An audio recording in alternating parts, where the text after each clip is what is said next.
Olá, olá, olá, olá. Tudo lindo por aí? Você já parou para pensar se você tem sido protagonista da sua própria vida?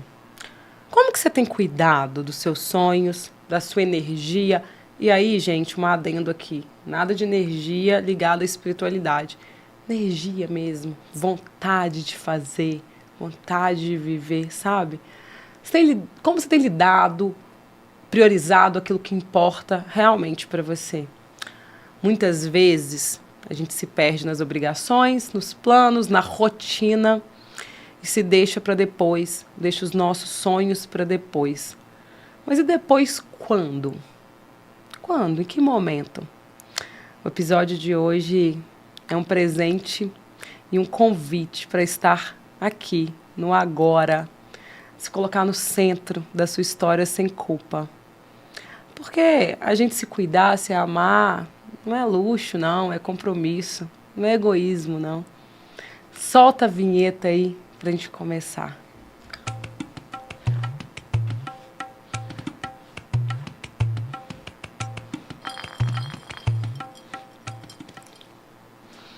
E para nos acompanhar no Vinho e Prosa de hoje, trouxe o Elétrico, um vinho português que me conquistou por quê?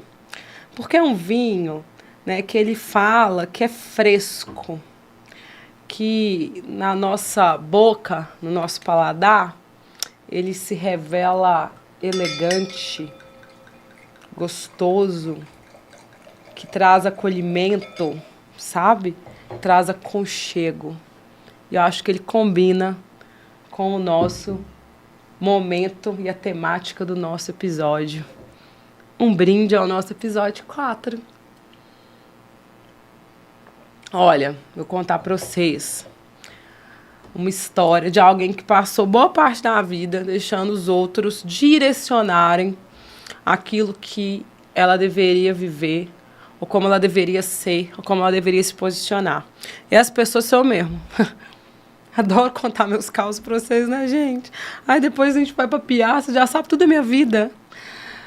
Como que isso aconteceu, tá? Eu sou careca. Não sei se vocês estão vendo aí. Quem tá me ouvindo não tá vendo, mas eu sou careca. E eu virei careca não porque era estiloso ou porque eu queria me posicionar de determinada maneira. Não. Eu virei careca porque eu não gostava de ter cabelo. Simples assim. Porém, ser careca foi um processo. Ai, Bruna, você tá falando de processo de autoconhecimento, autodescoberta? Não. Foi um processo de viver o que os outros determinavam para mim. Quando eu decidi ser careca, gente, há 8 anos atrás, eu tinha um cabelo enorme, assim, bem grande. E todo mundo falava super do meu cabelo. Cabelo cacheado, sabe? Nossa, o cabelo é lindo. Você fica linda com esse cabelo. Você fica linda dessa forma e tal. Só que eu sempre odiei ter cabelo. Sempre odiei. Eu usava o meu cabelo tanto com coque. Sempre eu estava com coque aqui assim. Que o meu irmão me apelidou de Marina Silva. É a ministra. Ela tá sempre com coque. Uma vez eu voltando de viagem, meu irmão fez um cartaz e me esperou. Escrito, bem-vinda de volta, Marina Silva. Tava sempre com esse coque. E porque eu odiava ter cabelo. Porém, todo mundo falava que o meu cabelo era lindo e que eu era muito bonita por causa do meu cabelo. Um dia, eu fazendo um exercício de terapia, e aí tinha uma pergunta assim, no exercício: o que eu não gosto e faço? E aí eu escrevi assim de cara, cuidar do cabelo. E aí, eu tinha que colocar 3 coisas, sabe, gente? Inclusive, façam esse exercício, é bem bom. E aí eu coloquei isso e fiz, ficou martelando. As outras 2 coisas eu coloquei também, mas isso ficou me martelando, assim. Dias. E aí eu decidi que eu queria cortar o meu cabelo. Vou cortar esse cabelo fora. Não quero mais. E aí, falei, vou cortar e ponto. Cheguei no salão, cabelo grande. Falei com a moça assim, faz um rabo assim que eu quero doar, né? Quero um cabelo bem grande. e pode raspar. E aí a moça do salão falou comigo assim, não. E a moça, né, era visagista e tal. Não pode raspar o seu cabelo. Você tem olhos muito grandes, uma boca muito grande, um nariz muito grande, vai ficar tudo em evidência, vai ficar péssimo, não vai combinar com você. E aí eu cedi. De novo. Ela falou assim, corta aqui assim, ó. E aí você vai ver como é que vai ficar mais fácil de você cuidar, e você vai gostar. E eu aceitei. Mesmo sabendo, no processo de terapia, no meu exercício, que era algo que eu não queria. Mais uma vez eu cedi. Fui embora com o rabo pequeno, para doar, e o cabelo aqui. E eu odiei mais ainda, porque eu não conseguia fazer um coque. Foi horrível. E aí eu fiquei, assim, uns 2 meses com esse cabelo, com vontade de chorar todos os dias. Mas pensando que a moça tinha falado. Não vou ficar bonita. Como? E aí, depois de 2 meses de muito sofrimento, eu decidi cortar de novo. E aí eu fui em outro lugar. E aí a moça falou, vamos cortar um pouquinho maior para vocês se adaptando. E eu falei, moça, eu não queria. Eu queria cortar raspado. E ela, não, mas aí você corta aqui, deixa um tupetinho, assim, não, vai ficar bonito. Tem um nome, acho que é pixie. E aí eu, de novo, fiz o quê? Aceitei. Era o que eu queria? Não. Era o que me faria feliz? Não. Mas era o que alguém, de novo, dizia que ia me fazer bonita. Cortei. O que aconteceu? Odiei com todas as forças, gente. Tinha um tupete aqui, assim, para me pentear. Era horrível. E aí foi assim, mais um processo de pelo menos 2, 3 meses, aceitando esse cabelo, até eu entender que não, eu não queria. E aí eu conheci, né, uma pessoa que foi cortando para mim, cortando do jeito que eu queria. Foi cortando. Até um dia ela falou assim, Bru, você pode agora ir num barbeiro, porque não dá mais para cortar aqui com a tesoura. Gente, eu juro, foram os momentos mais felizes, assim, desse processo. Quando ela falou comigo assim, Bru, agora barbearia, você tem que raspar com a máquina. E eu estava feliz e completa. O que me fez feliz e completa? Foi o cabelo? Não. Foi me posicionar de uma forma que me satisfazia, que me trazia felicidade e plenitude. Todo mundo acha que eu sou careca pelo estilo. Não, não sou. Nada. Só porque eu não gosto mesmo de pentear cabelo. Parece bobo, mas foi uma trajetória de quase 1 ano para eu conseguir admitir e aceitar isso. E por que eu estou falando disso, né? Por que eu estou contando isso? Estou contando porque, socialmente dizendo, a gente não basta ser, né, gente? Tem que fazer coisas. Tem que estar em evidência. Tem que ser aceito. Tem que tolerar. Mas a que custo a gente tem que viver assim, sabe? Tem um monte de estudo que indica assim, que se a gente negligencia os nossos desejos, nossos planos, os nossos sonhos, as nossas vontades, a gente tem uma propensão imensa a doenças relacionadas à saúde mental, depressão, ansiedade, síndrome do pânico, entre outras. A presença no agora e os pequenos atos de autoprioridade, de autocuidado, elas aumentam a nossa autoestima, traz clareza porque a gente realmente quer e reduz a ansiedade. Porém, falando assim, parece fácil, né? Mas não é não, cara. É muito difícil a gente tratar os nossos sonhos como prioridade e não como algo secundário. Em especial, e aí eu faço um adendo aqui, para quem é mulher, né? Porque são tantos papéis ali que exigem, né? O papel de esposa, o papel de mãe, o papel de profissional, o papel de filha, o papel de cuidadora, e muitas vezes a gente vai se anulando ali nesse processo, sabe? E aí eu pergunto, né? O que a gente tem feito que a gente não gosta, que não nos faz bem, que vai contra a nossa autenticidade, os nossos valores, priorizando os outros ou priorizando o que as pessoas vão dizer. O que a gente tem feito para esse caminho, sabe? E o que é autocuidado para a gente mesmo, sabe? O que é esse autocuidado? Eu tenho visto um processo assim bem de monetização do autocuidado, sabe? Será que autocuidado é acender uma vela e tomar um banho premium? Será que autocuidado é fazer a massagem X, o exercício Y, a atividade não sei o quê?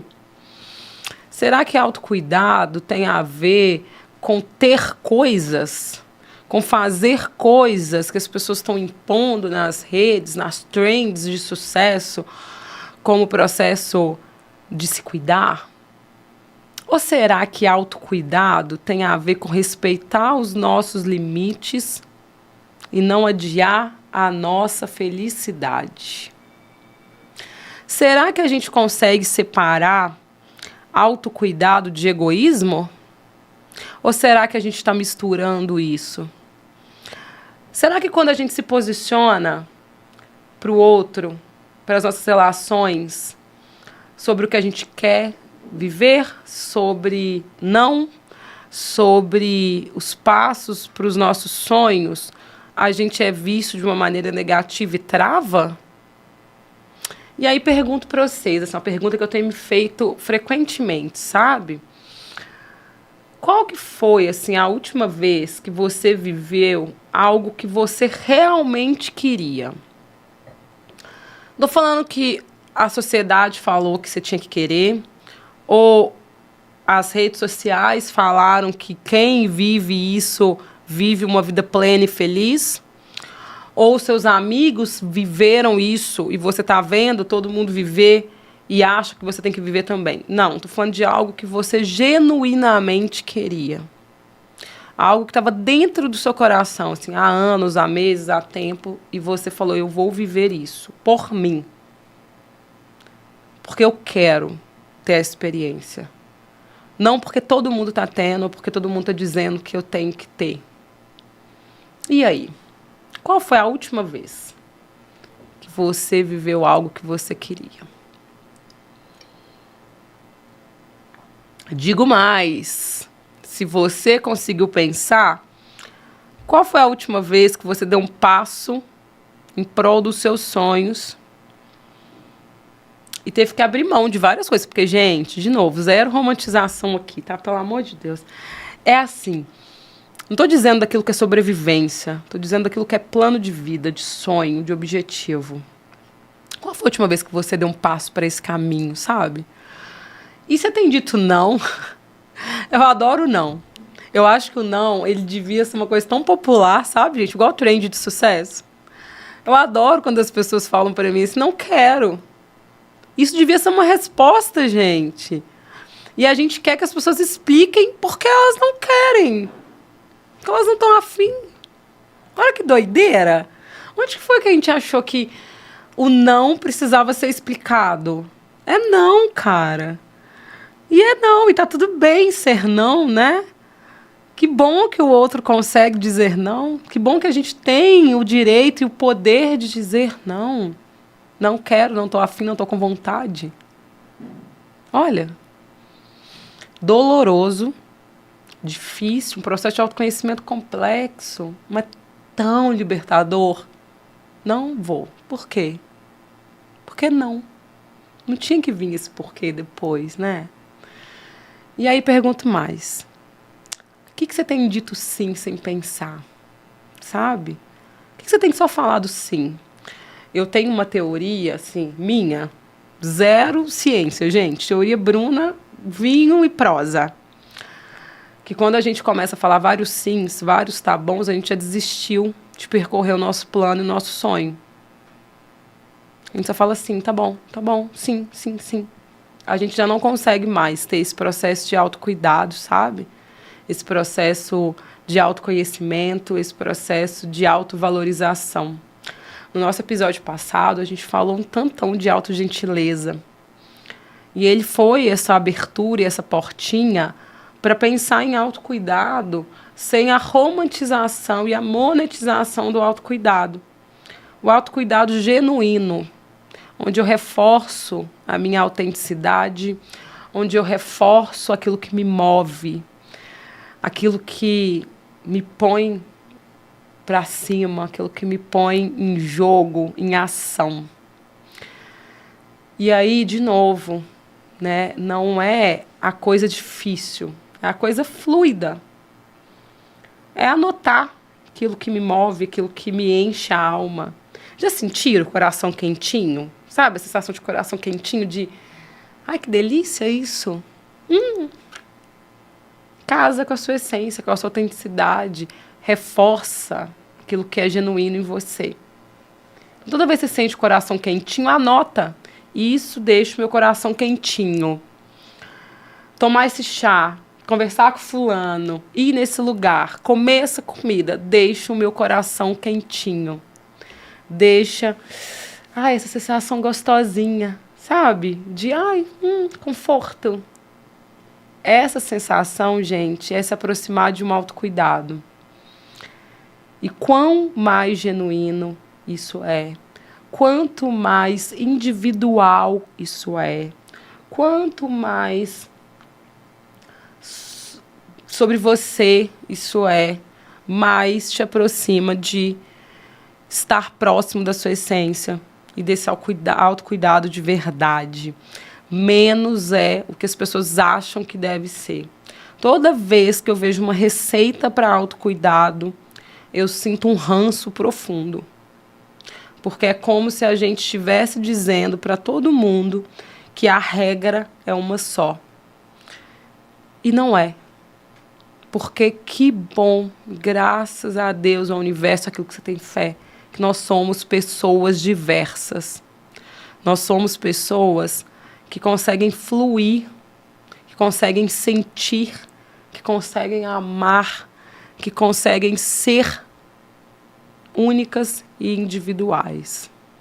Que delícia é ser insubstituível. Que delícia é ser único. E a gente precisa se lembrar disso o tempo inteiro. Bruna, mas no meu trabalho eu sou substituível. O seu crachá é substituível, o nome do seu cargo é substituível, aquela função naquela empresa é substituível, mas você, quanto pessoa única, não é. Podem entrar 10 pessoas na sua função, nenhuma delas vai fazer como você faz. Porque isso é uma junção de vivências, de histórias, de cenários, de conhecimentos que te torna único. E se a gente não começa a enxergar isso, a gente vive uma vida sem propósito. A gente vive uma vida com base no que os outros querem que eu seja. Gente, de novo, não é romantizando, é difícil, é doloroso. Inclusive é um processo solitário o autocuidado, tá? Muitas vezes vai te afastar de muita gente, de muitos cenários. Eu brinco sempre que depois que eu comecei a ter autogentileza, autocuidado, autoconhecimento, olha, foi reduzindo o número de amigos, foi reduzindo o número de dates e foi reduzindo o número de muitas coisas na vida. Mas foi aumentando o quentinho no coração. Foi aumentando aquela alegria de deitar e acordar. Foi aumentando a minha liberdade de viver como eu gostaria de ser. Sem esse medo ferrenho e absurdo de como as pessoas vão me ver ou me julgar. Obviamente, ele ainda existe. Você acha que é fácil eu estar sentado aqui, falando com vocês, 4 episódios, não sei se vai dar certo, tá dando, não tá, se estão gostando, se não tá. Não, isso continua existindo, eu continuo com medo, eu continuo com algumas travas. Tem algumas coisas que, inclusive, as pessoas continuam direcionando na minha vida. Tem alguns caminhos que eu continuo executando porque as pessoas acham que tem que ser. Eu, muitas vezes, já dormi pensando que eu sou uma fraude, que eu sou uma falha, que eu sou uma péssima mãe, que eu sou uma péssima profissional, que eu sou uma péssima filha, porque eu não consegui cumprir a tabela que todo mundo cumpre com os pais. Muitas vezes. Muitas. Já me senti uma péssima motorista. Recentemente. Relei o carro num trem. Ai, gente, uma coisa besta, mas fiquei pensando, olha que lerda, que péssimo motorista, que não sei o quê. Foi difícil olhar e falar, tá, só relei o carro ali, tá tudo bem, tudo certo. Bora tomar um vinho, né? Rela carro, quem tem carro, que bom. É isso. Simples e fácil, doloroso e solitário, mas necessário. Necessário para que a gente consiga seguir, para que a gente não tenha uma vida que se mede por quantas tarefas a gente está riscando da lista, quantos checks a gente tem dando de vivência, quantas vezes, né, a gente resolveu viver experiências porque era um check. Todo mundo faz, eu preciso viver isso também. Não. É muito mais do que isso, sabe? É a gente conseguir evoluir na nossa própria lista, naquilo que faz sentido pra gente. Sentido mesmo. No nosso primeiro episódio, eu finalizei com uma frase da Maya Angelou, que falava sobre como a gente tem sentido ou feito as pessoas sentir. E eu trago essa pergunta agora de novo.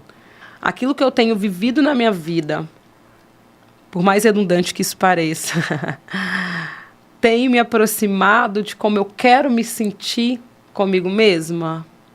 Comigo mesmo? Eu estou riscando uma lista ou eu realmente estou vivendo os momentos com profundidade?